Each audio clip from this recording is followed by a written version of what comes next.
सभी को good evening, सभी को नमस्कार। एक बार ये बता दें कि आवाज़ आप लोगों तक आ रही है। गुड इवनिंग, नमस्कार। आवाज़ आ रही है आप लोगों तक? Very good evening. कैसे हैं आप लोग? आवाज़ आ रही है? मैं दिखाई दे रहा हूँ? सर नमस्ते नमस्ते। कैसे हैं आप लोग? रो रो की दहापलिया अब हंसी आवन लागी। बहुत बढ़िया बात है। दिल से नमस्ते। प्रिया जी, शिल्पा जी, सगुन जी, Mohan ji, very good evening. पहले ये बताएं कि आप लोग कैसे हैं? अच्छे हैं, खराब हैं, मीडियम से हैं, उदासियाँ हैं, कुछ तो है। कैसे हैं आप लोग? नमस्कार नमस्कार, सभी को नमस्ते। वेरी गुड इवनिंग, नमस्कार। आप लोग कैसे हैं? बढ़िया हैं? Very good evening, very good evening. Sir vacancy कब तक आएंगी? देखिए, गवर्नमेंट ने अपना दांव खेल दिया है और ये जरूरी भी होता है कि जब कोई विवाद चलने लग जाता है और वो विवाद हाईलाइट होने लग जाता है तो सरकार अमूमन ऐसा करती हैं कि उन बच्चों को जो निराश हो चुके हैं, जो हताशा में कोई गलत कदम ना उठा लें, तो उसके लिए एक रास्ता निकाला जाता है। और जो भर्ती नवंबर में आनी थी वो भर्ती आपके सामने जस्ट अभी घोषणा हो चुकी है और वो लाई भी जाएगी। मैंने परसों भी, कल भी कहा था आपको कि बहुत जल्दी ये भर्ती इसलिए आने वाली है। ये मौके होते हैं और सरकार को लग रहा था कि रिट का बड़ा व्यापक विरोध, रिट के खिलाफ एक माहौल, तो कहीं ना कहीं सरकार इस चीज को आपका ध्यान तैयारी की ओर मोड़ने के लिए और एक बहुत अच्छा इन्होंने फैसला लिया है। अब उस फैसले का आप लोगों पे क्या प्रभाव पड़ता है ये तो खैर आप जान सकते हैं। मैं तो अपनी निष्पक्ष राय देने वाला इंसान हूं, ठीक है। जो है वो मैंने बता दिया है कि ये जरूरी था कि रिट के विवाद से ध्यान हटाने के लिए ये भर्तियों का, दोनों का आना बहुत जरूरी था और दोनों भर्तियां एक साथ आ रही हैं। सबसे बड़ी बात यह है, अब एक साथ भर्तियां आने से नुकसान हमेशा होता है। नुकसान होता है। नुकसान क्यों होता है? क्योंकि आपके मन में कॉन्फ्लिक्ट चलना शुरू हो जाएगा। पिछले एक साल में इतनी सारी भर्तियां आई और कोई भी बच्चा सीरियसली एक चीज के ऊपर फोकस कर ही नहीं पाया। कभी हम पटवार की कर रहे हैं, कभी आरएस की आ गई, कभी एसआई के लग रहे हैं, कभी पुलिस के लग रहे हैं, कभी बीच में रिट, और एक बच्चा उलझा हुआ सा है। और आज फिर वही स्थितियां आपके सामने हैं और रीजन यही है कि हम लोग कॉन्फ्लिक्ट, दुविधा में बहुत जल्दी आते हैं। हम रिट से निकले नहीं थे कि ग्राम सेवक अधिकारी की आ गई, पटवार का एग्जाम डेट आ गया, आरएस की एग्जाम डेट आ गई और इसी बीच आज सेकंड ग्रेड और फर्स्ट ग्रेड की माननीय शिक्षा मंत्री जी घोषणा कर देते हैं। अब मन में बहुत सारे सवाल उठना लाजमी है, एक उफान आना लाजमी है। किधर जाएं, किधर नहीं जाएं। बड़ी विचित्र स्थिति है आज के इस बेरोजगारी के इस दौर में। घर वाले कह रहे हैं कि बहुत पढ़ लिया, अब लौटा। मन कह रहा है कि एक बार और कर लो। एक वो धीर सर हैं जो पीछे पड़े रहते हैं, you can do it, you can do it, तुम कर सकते हो। कुछ समझ में नहीं आता सर। मन तो हताश हो चुका है। क्या जरूरी है सर कि आने वाली भर्तियां बहुत अच्छे से होंगी? कैसे निष्पक्षता को हम बना पाएंगे? बहुत सारे सवाल हैं आपके मन में। उन सवालों के जवाब शायद ढूंढना मुश्किल है। हर सवाल का जवाब आपको ही ढूंढना है, अपने आप से ही पूछना है। धीर सर तो आ जाएंगे आपके साथ, आपको प्रेरणा देने के लिए, आप में ऊर्जा भरने के लिए, फिर से एक धावक बनाने के लिए। मेरा काम इतना ही है, लेकिन सवालों का जवाब सिर्फ और सिर्फ हमें खुद से पूछना है। हम किधर जाएंगे, कहां जाएंगे, जगह एक ही है और वो है सक्सेस। परिस्थितियां, हालात अच्छे नहीं हुए, कोई बात नहीं है, लेकिन दृष्टिकोण फिर से वही जीत वाला रखना है। मेरी थीम वही थी, आज भी है, कल भी थी और आगे भी रहेगी। जीत जाएंगे हम, चाहे कितनी भी अग्नि परीक्षा हमारी ली जाए, चाहे हालात लें, ये परीक्षाएं लें, रिश्तेदार लें, हमारा शरीर लें, लेकिन अंत में जीत तो होगी। जीत तो होगी, सच जीतेगा, कोई दो राय नहीं है। समय लग सकता है। जिस बच्चे ने मेहनत की थी, जिस बच्चे ने ईमानदारी बरती है, वो कहीं ना कहीं अच्छी पोस्ट पे तो जाएगा, ये तो तय है। समय लग सकता है, वो अलग बात है। तो आज हम इस बात के ऊपर चर्चा करेंगे कि स्कूल लेक्चर की कल मैंने चर्चा की थी बेसिकली।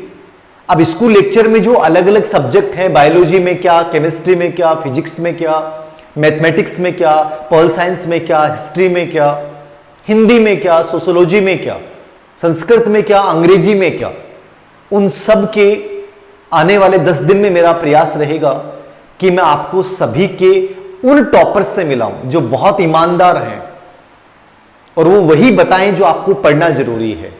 क्योंकि मार्केट किताबों से, ग्रंथों से भरा पड़ा है, लेकिन उनमें से चूज क्या करें, कैसे पढ़ें।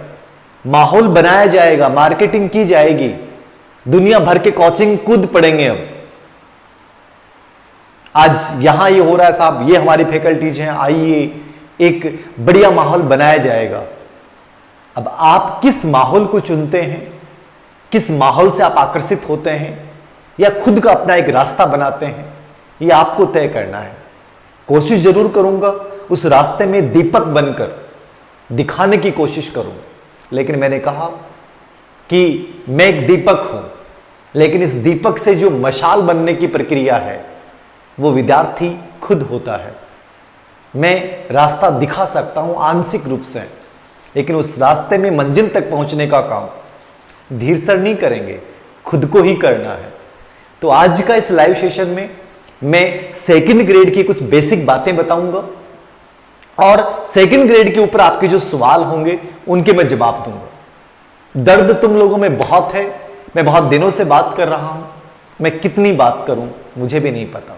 हाँ, इस दर्द से बाहर निकलने की दवा, मर्ज, वो हम खुद के पास है और वही है फिर से खड़ा होना है, फिर से चलना है, फिर से दौड़ना है और फिर से जीतना है। मैं यही कहना चाहूंगा मेरे प्रिय विद्यार्थियों, इससे ज्यादा मैं कुछ नहीं कह सकता। धीर सर के बस में होता तुम लोगों के लिए बहुत कुछ कर देते। आज एक छोटे से इस वीडियो क्लिप के साथ हम शुरुआत कर रहे हैं, देखिएगा। सफर में धूप तो होगी, जो चल सको तो चलो, सभी हैं भीड़ में, तुम भी निकल सको तो चलो। यहाँ किसी को कोई रास्ता नहीं देता, मुझे गिरा के अगर तुम संभल सको तो चलो। यही है जिंदगी, कुछ ख्वाब, चंद उम्मीदें, इन्हीं खिलौनों से तुम भी बह सको तो चलो।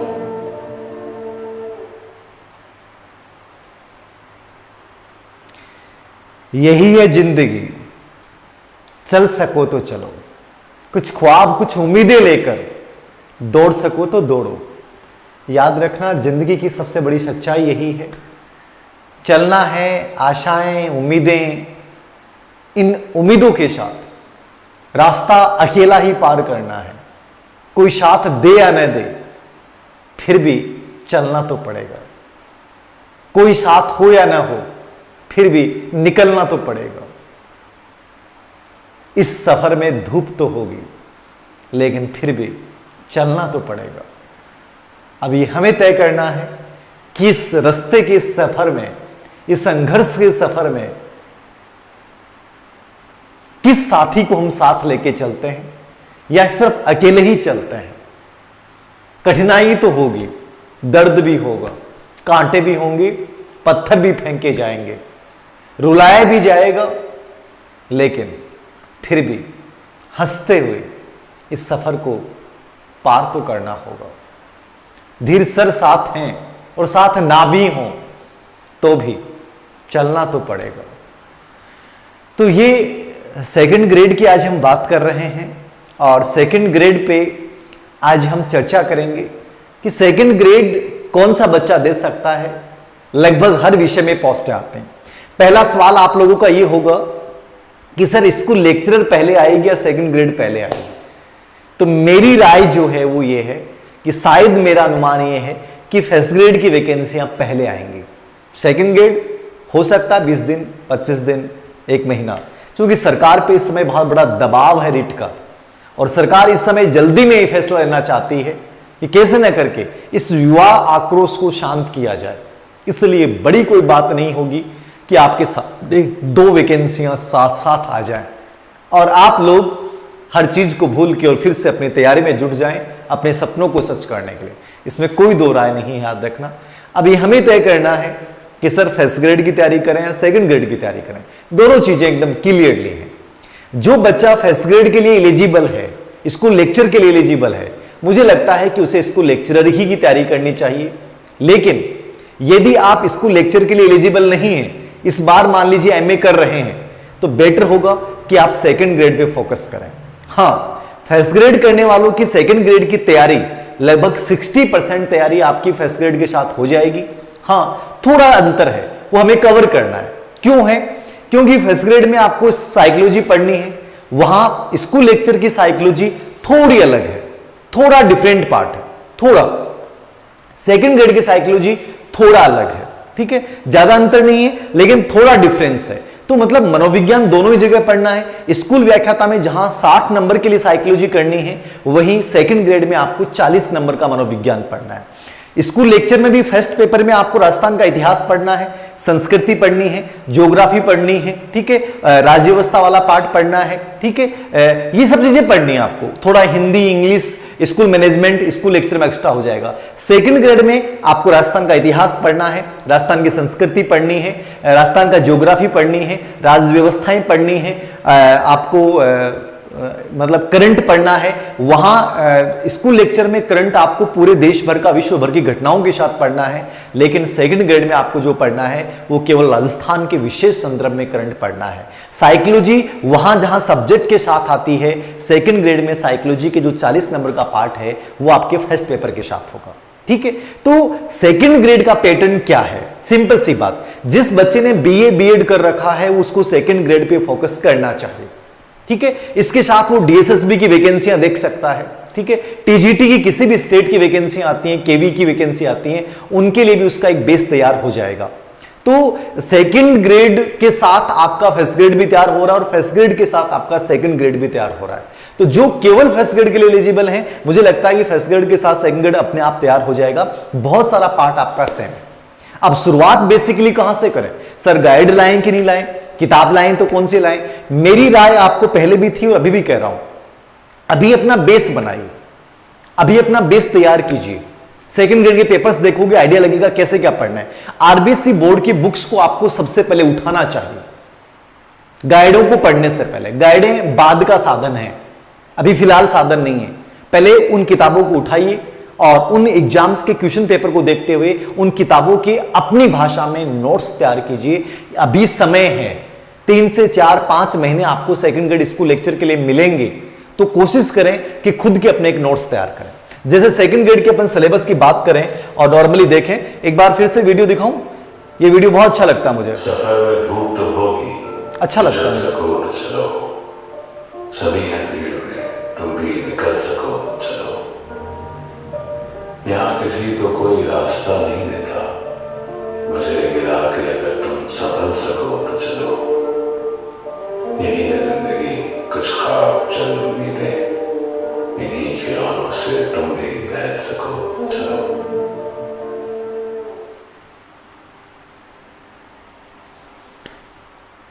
देखिए, अब हम बात कर रहे हैं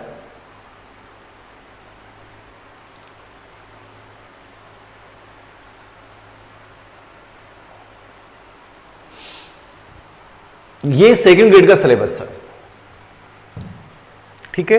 फर्स्ट पेपर देखिए, यहां मैं दोनों पेपरों के पैटर्न की चर्चा करूंगा आप लोगों के साथ। कि सेकंड ग्रेड की आप तैयारी करना चाह रहे हैं, तो बेसिकली आपको क्या देखना है, स्कूल लेक्चर के साथ बहुत कुछ कॉमन सी हैं चीजें सेकंड ग्रेड और स्कूल लेक्चर दोनों में।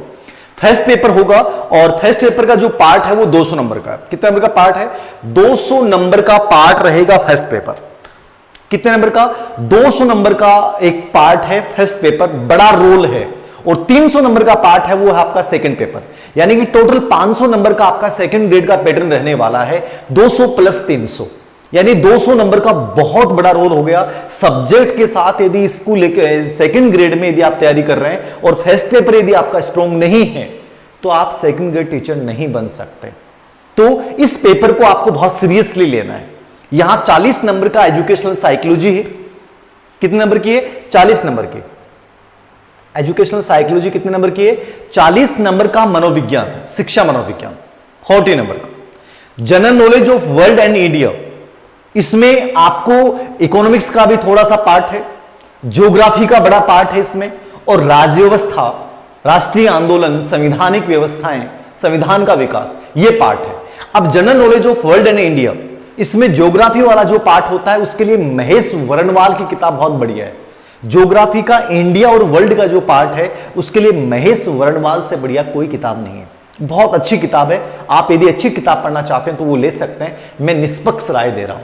मैं नहीं जानता महेश वर्णवाल कौन है, लेकिन मैंने बहुत पढ़ा है उसको और मुझे बहुत फायदा हुआ है। ठीक है। करंट अफेयर्स ऑफ राजस्थान, ये आपका जो पार्ट रहेगा वो 20 नंबर का है। कितने नंबर का है? 20 नंबर का पार्ट है, याद रखना। और 20 नंबर का पार्ट एक प्रकार से अच्छा रोल है, लेकिन केवल राजस्थान का करंट अफेयर्स पढ़ना है। तो राजस्थान का पढ़ना है तो राजस्थान की क्रोनोलॉजी ले सकते हैं 11 रुपए की आप, या इसको आप छोड़ दें, राजस्थान के अखबार को आप डेली तैयार करें, 10 मिनट अखबार के लिए दें, बहुत जरूरी है। आपका इंडिया का फर्स्ट ग्रेड का भी तैयारी हो रही है, सेकंड ग्रेड की भी तैयारी हो रही है, या आप मूमल या कोई भी करंट की जो मैगजीन आती है उसका द्विमासिक या त्रिमासिक अंक ले सकते हैं। ये 20 नंबर का पार्ट है करंट का। ठीक है। तो करंट में मैंने कह दिया कि अखबार तैयार कर सकते हैं तो अखबार कीजिए, उनसे बेस्ट कुछ नहीं है। उसके बाद यदि आप कोई मासिक या द्विमासिक या त्रिमासिक आप मैगजीन ले सकते हैं। बाकी मैं आइडिया बता दूंगा इसमें करंट में आपको कौन चीजें कैसे पढ़नी चाहिए, कैसे पर्सन पूछ सकता है, ये पूरा मैं आपको एक आइडिया दूंगा करंट के अंतर्गत। ठीक है। हिंदी के लिए बहुत से बच्चे पूछ रहे हैं, हिंदी के लिए मैं शायद कल एक वीडियो करूंगा।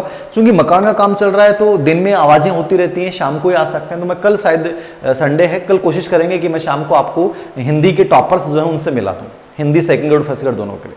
महेश वर्णवाल, इसको ज्योग्राफी इंडिया और वर्ल्ड के लिए बेस्ट किताब है।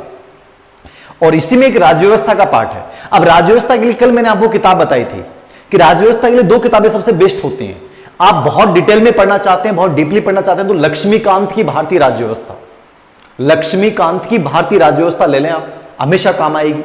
और उसके साथ एक बहुत शॉर्ट एंड स्वीट किताब पढ़ना चाहते हैं तो हमारे राजस्थान के आईएएस हैं प्रदीप कुमार बोरड, उनकी किताब आई है, अपने अवनी पब्लिकेशन से किताब आई है और बहुत अच्छे से एग्जाम पैटर्न के अकॉर्डिंग लिखी गई किताब है भारतीय राज्य व्यवस्था। वो स्कूल लेक्चर में भी काम आएगी और सेकंड ग्रेड में भी।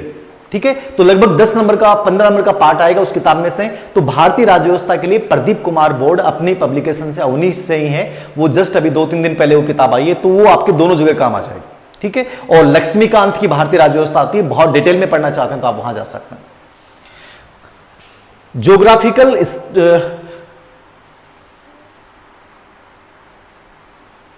Geographical historical culture and general knowledge of Rajasthan, ये 80 नंबर का पार्ट है, यानी कि 200 नंबर में से 80 नंबर का पार्ट जिसमें राजस्थान की ज्योग्राफी आनी है, राजस्थान का इतिहास, कला, संस्कृति आनी है। ठीक है। ये बड़ा रोल 80 नंबर का पार्ट है। 120 में आपको इंडिया और वर्ल्ड का जीके भी देखना है। ठीक है। और एजुकेशनल साइकोलॉजी 40 नंबर का पार्ट देखना है और करंट अफेयर्स ऑफ राजस्थान देखना है। ये 120 नंबर का पार्ट है नीचे वाला। ऊपर वाला पार्ट जो है वो 80 नंबर का है। अब इसमें राजस्थान का ज्योग्राफी तैयार करनी है तो राजस्थान की ज्योग्राफी तैयार करने के लिए हिंदी ग्रंथ अकादमी की हरिमोहन सक्सेना, जो आपके स्कूल लेक्चर में भी आपको सेम किताब पढ़नी है और यहां भी पढ़नी है, तो सेम किताब हो गई आपके लिए। हरिमोहन सक्सेना ज्योग्राफी के लिए आपको देखनी है तो हरिमोहन सक्सेना स्कूल लेक्चर में भी काम आ रही है और यहां भी काम आ रही है। राजस्थान हिस्ट्री तैयार हो गई आपकी। Number 2 Rajasthan history culture and general knowledge. अब हिस्ट्री कल्चर के लिए मैंने आपको कहा था, कल्चर में मैं बड़ाई नहीं कर रहा हूं। राजस्थान के कल्चर पे आरएस ओम प्रकाश चौधरी की किताब है, बहुत अनुभवी लेखक हैं और आरएस में जस्ट अभी बहुत टॉप रैंक से सिलेक्ट हुए हैं, पहले ऑलरेडी आरएस में थे। उनकी राजस्थान कला संस्कृति की बहुत अच्छी किताब है प्रश्नों के साथ और बहुत शॉर्ट एंड स्वीट, अपने ही पब्लिकेशन से हैं, इसलिए प्रशंसा नहीं कर रहा हूं, अपने पब्लिकेशन से हैं। आप में से कोई भी बच्चा उस किताब को पढ़ लेना और ये देख लेना कि अभी जो भी एग्जाम्स हुई हैं उनमें एक भी प्रश्न आउट नहीं है। वो है राजस्थान कला संस्कृति, ओम प्रकाश चौधरी, अपने पब्लिकेशन से है। या आपको जो भी बेटर लगती है, यहां हुकुमचंद जैन पे भी जा सकते हैं। राजस्थान का इतिहास कला संस्कृति पे हुकुमचंद जैन की जो हिंदी ग्रंथ अकादमी किताब आती है वो ले सकते हैं। वो थोड़ी लेहंदी पड़ेगी, बस थोड़ी बड़ी पड़ेगी। तो राजस्थान कला संस्कृति, इतिहास कला संस्कृति पे एक किताब लेनी है, आप हुकुमचंद जैन ले सकते हैं। कला संस्कृति बहुत अच्छे से और एग्जाम पैटर्न में पढ़ना चाहते हैं तो आप ओम प्रकाश चौधरी की किताब ले सकते हैं, बहुत अच्छी किताब है। मेरी ये व्यक्तिगत राय है, इसलिए नहीं कह रहा, अपने पब्लिकेशन से आप खुद पढ़िएगा, कंपेयर कीजिएगा। बहुत बढ़िया किताब है कला संस्कृति पे, ओम प्रकाश चौधरी, बहुत बढ़िया किताब है। ठीक है, ज्योग्राफी के लिए मैंने हरिमोहन सेक्शन में बता दिया है। तो ये एक प्रकार से आपका 200 नंबर का पार्ट है, सेकंड ग्रेड में पहला पेपर। ठीक है, ये पहला पेपर होगा तो समझ में आ गया। पहले पेपर में साइकोलॉजी में रीट के बहुत सारे टॉपिक हैं और 3-4 टॉपिक हैं, वो डिफरेंट है एकदम से सेकंड ग्रेड में। तो सेकंड ग्रेड का और स्कूल लेक्चर का साइकोलॉजी थोड़ा अलग पड़ेगा, थोड़ा अलग पढ़ना है हमें। और इसके लिए आप कोई भी किताब मार्केट में जो आपको सबसे अच्छी लगती है वो किताब ले लें। आप जो आपको सबसे अच्छी लगती है वो किताब लें। जरूरी नहीं है कि धीर सिंह सर का जो 7वां एडिशन आया है समग्र मनोविज्ञान वो लें, वो किताब मैंने इसी के अकॉर्डिंग लिखी है सेकंड ग्रेड फर्स्ट ग्रेड में। फिर भी आपको जो अच्छी लगे वो लीजिए। मैं इसमें आपको ये नहीं कहूंगा कि मेरी किताब पढ़ें, आपको जो बेटर लगे वो पढ़िए। बट ये 40 नंबर का बहुत बड़ा पार्ट है और स्कूल लेक्चर और ये दोनों कहीं ना कहीं मिलते हैं। नेक्स्ट,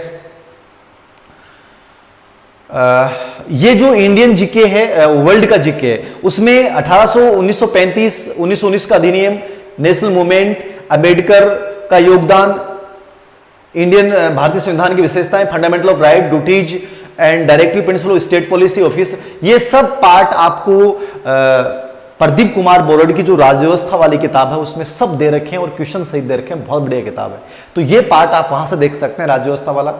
और ये जो ज्योग्राफी वाला पार्ट है, इकोनॉमिक्स वाला पार्ट है, ये आपको महेश वर्णवाल की किताब में मिल जाएगा, राजा इंडिया और वर्ल्ड ज्योग्राफी वाला। ठीक है, ये 20 नंबर का पार्ट है, general knowledge of world and India. इसमें ज्योग्राफी और इकोनॉमिक्स के कुछ टॉपिक दे रखे हैं और ये आपको महेश वर्णवाल किताब बहुत बढ़िया किताब है, मेरे अकॉर्डिंग उसके बाद देखने की आवश्यकता नहीं। करंट अफेयर्स ऑफ राजस्थान, ये आपको राजस्थान का सब पढ़ना है, तो इसमें जो भी तत्कालिक सोशियो और इकोनॉमिक घटनाएं हुई हैं, पॉलिटिकल, गेम्स और स्पोर्ट्स एस्पेक्ट के संदर्भ में राजस्थान का आपको तैयार करना है। तो ये तो आपको वैसे भी तैयार करना है।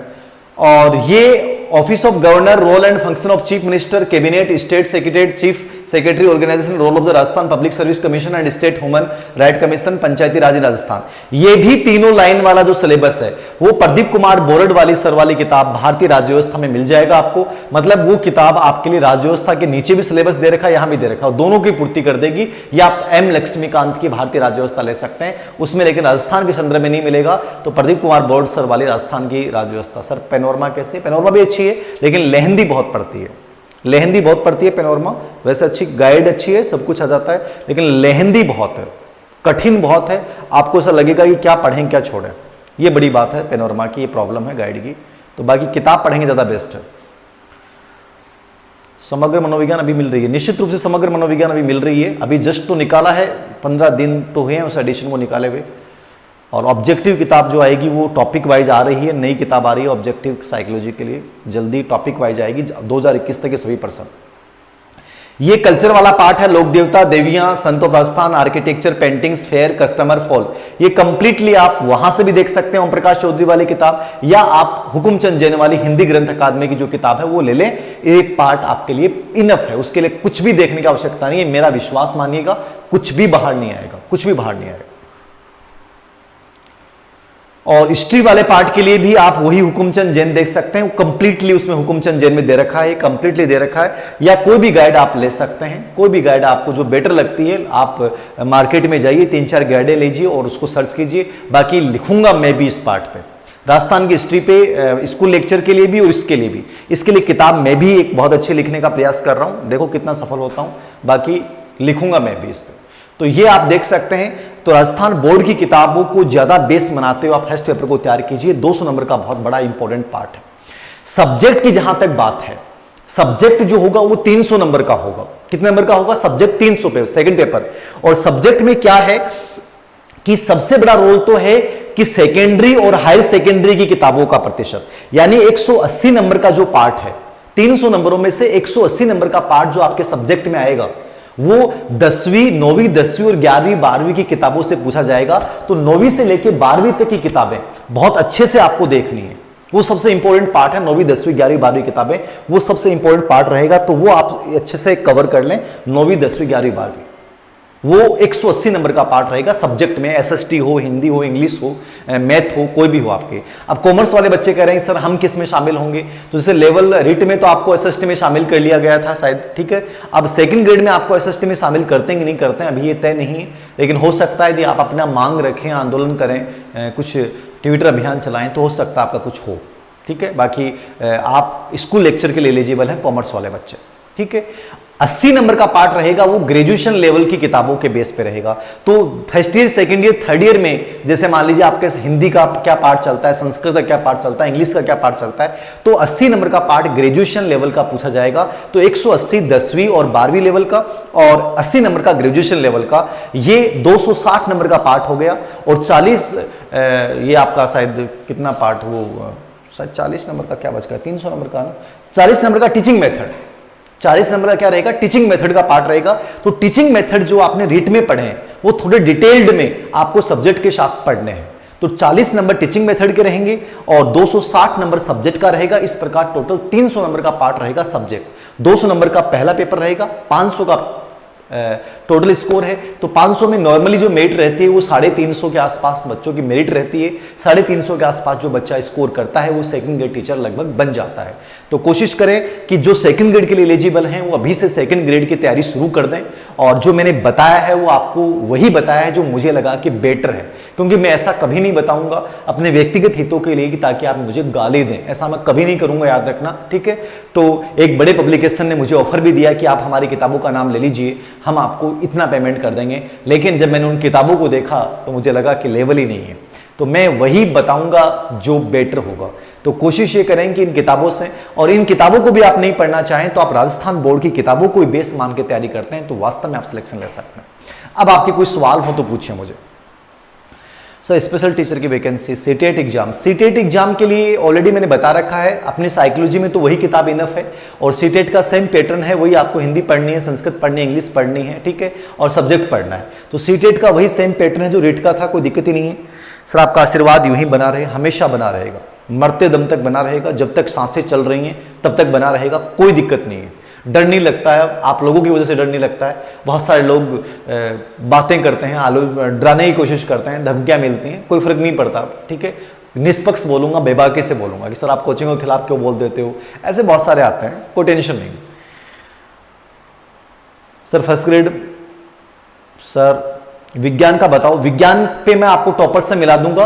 अभी मैंने आपको कह दिया कि 9वीं, 10वीं, 11वीं, 12वीं की जो साइंस की किताबें हैं वो आप पढ़ लीजिए, बाकी मैं टॉपर से मिला दूंगा। उन्होंने क्या पढ़ा है, हमारा एक स्टूडेंट है, पिछली बार शायद दूसरी एक तीसरी रैंक थी उनकी, अभी सेकंड ग्रेड में, तो मिला दूंगा मैं उनसे। समग्र मनोविज्ञान पढ़ लीजिए, इनफ है, उससे बेटर मेरे अकॉर्डिंग तो कोई किताब, मैं तो यही कहूंगा कि उससे बेटर कुछ नहीं। और एक ऑब्जेक्टिव देख लेना बस। विज्ञान पे मिला दूंगा, सोशल साइंस पे मिला दूंगा, हिंदी पे मिला दूंगा, हिंदी पे मिला दूंगा मैं, ठीक है ना, मिला दूंगा। नेक्स्ट कॉलेज लेक्चर 2022 में, बहुत जल्दी कॉलेज लेक्चर की भर्ती आ जाएगी, याद रखना, बहुत जल्दी नहीं भर्ती आ जाएगी क्योंकि वैकेंसियां बहुत खाली हैं। टीचिंग साइंस, टीचिंग मेथड के लिए नॉर्मल चीजें जो रेट में पढ़ी हैं और मैं बता दूंगा, गाइड कर दूंगा। देखिए गाइडें, लेक्चर की गाइड है, एक पेनोरमा गाइड है, सब गाइडें अपने लेवल पे अपनी अच्छी होती हैं। अब आप उससे क्या ग्रहण करते हो, किस लेवल पे पढ़ते हो, बढ़िया है। बाकी जो भी लेखक लिखता है, वो कोई भी लेवल का लेखक हो, वो अपनी तरफ से बेस्ट देने की कोशिश करता है। बस ये पुराने पब्लिकेशन इसलिए हमारे जहन में बसे हुए हैं, बाकी जो नए बच्चे हैं वो ज्यादा अच्छी मेहनत कर रहे हैं। बिल्कुल सर इस धरती पे ईमानदार आदमी कोई नहीं है, एकदम सही बात है, ईमानदार कोई नहीं। आज गांधी जयंती थी और लाल बहादुर शास्त्री जयंती थी। तो मैं कॉलेज में बोल रहा था, मैंने कहा कि कैसा जमाना था, कैसा जमाना था कि जब लाल बहादुर शास्त्री को आप पढ़ते हो, मतलब आज के राजनेता गांधी जी और लाल बहादुर शास्त्री की जयंती पे बड़ी बड़ी बातें करते हैं, बड़ी बड़ी पुष्पांजलियां अर्जित की जाती हैं, लेकिन मुझे लगता है कि इस देश में यदि सबसे अधिक उपेक्षित कोई हुआ है तो लाल बहादुर शास्त्री और गांधी की शिक्षाएं। हम मनाते हैं गांधी जयंती, लाल बहादुर शास्त्री जयंती, क्या हमारे जीवन में कहीं भी उनके जीवन की कोई शिक्षा है? एक शिक्षा नहीं है हमारे जीवन में। यदि शिक्षा होती तो आज भ्रष्टाचार नहीं होता, आज बहुत अच्छी मेरा देश होता। याद रखना, ईमानदारी से बोलता हूं, बेबाकी से बोलता हूं, आज मेरा वो देश तो नहीं है जो मेरे शहीदों ने, जो इस देश को छोड़ के गए थे कि यार कुछ अच्छा बना के जाएंगे। अरे भगत सिंह छोटी सी उम्र में मर गया, उधम सिंह छोटी सी उम्र में मर गया, खुदीराम बहुत छोटी सी उम्र में मर गया, और लोगों ने क्या त्याग किया था? अपने लिए नहीं किया, हमारे लिए किया। छोटी सी उम्र में, अरे जब शादी की उम्र होती है कि मैं शादी करूंगा, मेरे बच्चे होंगे, अरे क्या उन लोगों के लिए कुछ नहीं था बेचारों के लिए, इस देश के लिए अपनी जान दे गए। अरे जिन्होंने एक चैन की नींद तक नहीं सोई। जतिन दास को कितना मारा गया, कितना मारा गया, क्यों? किसके लिए लड़ रहे थे वो? हमारे लिए लड़ रहे थे, इस देश के लिए लड़ रहे थे कि ये गोरे अंग्रेज चले जाएंगे कैसे भी करके, लेकिन उन्हें ये नहीं पता था कि फिर से काले अंग्रेज आ जाएंगे। देखिए स्थितियां, दुर्दशा देखिए, नीचे से लेके ऊपर तक पूरा भ्रष्टाचार में हम डूबे हुए हैं। कई बार लगता है क्या यह वो भारत है? आजादी की कहानियां जब पढ़ते हैं तो रूहें कांप जाती हैं। कितना समर्पण था उनमें, अरे किसके लिए किया उन्होंने? इस देश के लिए। लेकिन इस देश के लोगों ने, इस देश की राजनीति ने, इस देश के अधिकारियों ने क्या दिया उन लोगों को? भ्रष्टाचार दिया हमने, बेईमानी दी हमने। लाल बहादुर शास्त्री जब एक बार दौरे पे थे तो उनके परिवार का एक भाई उनसे मिलने पहुंचा, बोला कि साहब आप तो देश के प्रधानमंत्री हो, ये मेरा भतीजा है, बेटा है, इसको थानेदार बना दीजिए, थानेदार की भर्ती निकली है। लाल बहादुर शास्त्री ने हंसते हुए कहा कि थानेदार नहीं बन सकता। बोले क्यों नहीं बन सकता? बोले इसकी हाइट नहीं है थानेदार के लिए।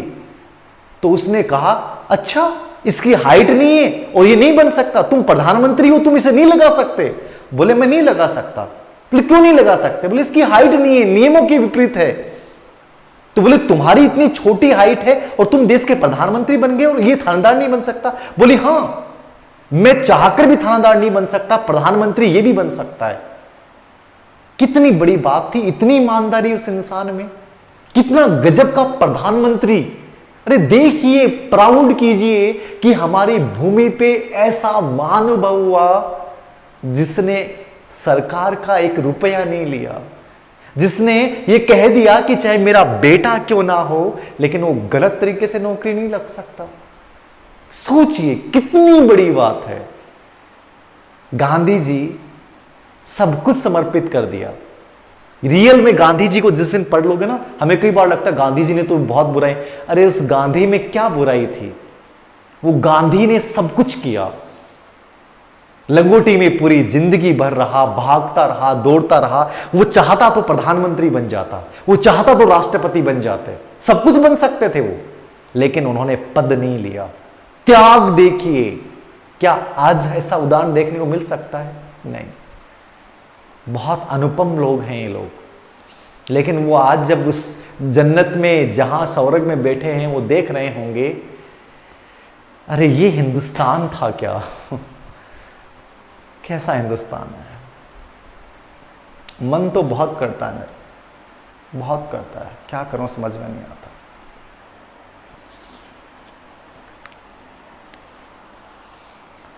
संस्कृत के लिए बताओ, संस्कृत के लिए मिला देंगे आपको, मिला देंगे साहब आपको।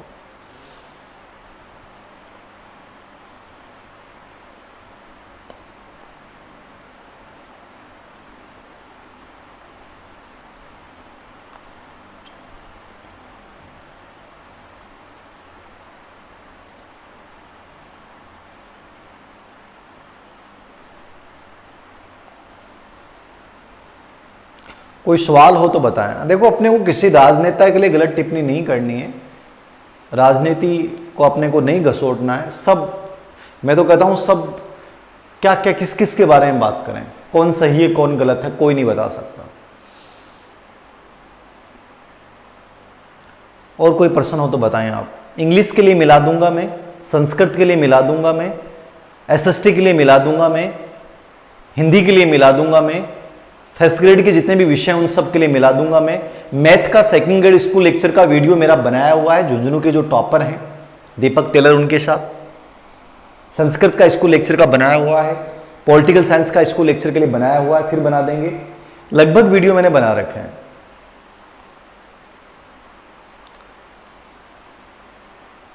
रेट का पेपर क्या रहेगा सर? भाई कुछ नहीं कह सकता मैं, ये तो सरकार जाने और आप लोग जाने, मैं तो क्या बताऊं। मैं तो कहता हूं किसी के साथ में अन्याय नहीं होना चाहिए। जिनका सिलेक्शन हो रहा है उनका भी साथ अन्याय नहीं होना चाहिए, और जिनके साथ गलत हुआ उनके साथ भी अन्याय नहीं होना चाहिए। चाहे वो कैसे भी करो, चाहे वो पोस्टें बढ़ा के सबको लाभ मिले या कैसे भी करें, या जो जहां भी गलत हुआ है उसके लिए कुछ रास्ता अपनाएं, कुछ भी करें, मुझे नहीं पता। बाकी मैं तो क्या राय दूं अब। बाकी नुकसान किसी को नहीं होना चाहिए, चाहे बच्चा सिलेक्शन की दौड़ में उसको भी नहीं होना चाहिए, और जिनके लिए हुआ उनके लिए भी नहीं होना चाहिए। तो आज के लिए बहुत होगा। स्त्री के लिए बता दूंगा, बता दिया था मैंने पहले, ऑब्जेक्टिव वाली नहीं आएगी एकदम से, ऑब्जेक्टिव साइकोलॉजी नया आएगा टॉपिक के अकॉर्डिंग। सर बत्तीलाल ने लाल बत्ती जला दिया। बत्तीलाल ने तो साहब सबकी बत्ती बंद कर गया हो, तो बत्तीलाल ने तो, बत्तीलाल जैसे बहुत सारे लोग इस हिंदुस्तान में हमेशा से रहे हैं। अवनी ऐप पर फर्स्ट ग्रेड का कोर्स, अवनी ऐप पे थोड़ा सा इंतजार कीजिए। एक्चुअली मैं 25 तारीख तक बहुत व्यस्त हूँ, ठीक है, और कोशिश करूँगा कि ऑनलाइन में जल्दी शुरू कर दूँ, लेकिन ऑफलाइन बैच सीकर स्पेशली मान लें, जयपुर मान लें, ठीक है, तो ऑफलाइन बैचेज जो मैं शुरू करूंगा वो पर्सनली ही शुरू करने का मेरा फिलहाल विचार है। क्योंकि जहां मैं मेहनत कर पाऊं, मैं 200 बच्चे पढ़ाऊं तो वहां 180 बच्चे एग्जाम को तोड़ के निकले साहब। ये मेरा उद्देश्य, मैं उनमें ऐसा जुनून भर दूं, मैं उनको ऐसा एग्जाम पैटर्न बताऊं, मैं उनके जीवन को वो बदलूं। ये मेरा बैच का उद्देश्य रहेगा। मैंने कोचिंगों में बहुत पढ़ा लिया, अब मेरा कोई मन नहीं है।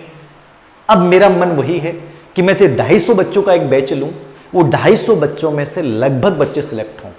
वो क्या मैं पैटर्न अपनाऊं, कैसा मैं माहौल क्रिएट करूं, कैसे मैं उनको चीजें बताऊं, वो मेरी जिम्मेदारी है, वो मेरा स्किल है। लेकिन मेरा टारगेट ये है कि वो बच्चा निकले जरूर, और बहुत अलग रूह से चलते हुए निकले। ये मेरा प्रयास रहेगा। जल्दी ही मैं इसको लेकर बता दूंगा कहाँ, कौन सी जगह। कोशिश यही है फिलहाल व्यक्तिगत, किसी भी इंस्टीट्यूट के साथ ना जुड़ के, और व्यक्तिगत रूप से जहाँ मैं खुल के मेहनत करूँ, मुझे कोई प्रतिबंध नहीं हो। छोटे बैच हो चाहे छोटा बैच बन जाए, कोई फर्क नहीं पड़ता है, बल पढ़ाऊँ मैं आराम से रिलैक्स मोड में। तो ये मेरा प्रयास रहेगा ऑफलाइन को लेकर। दोनों ही जगह मैं करूँगा, देखता हूँ कब कैसे बता दूँगा।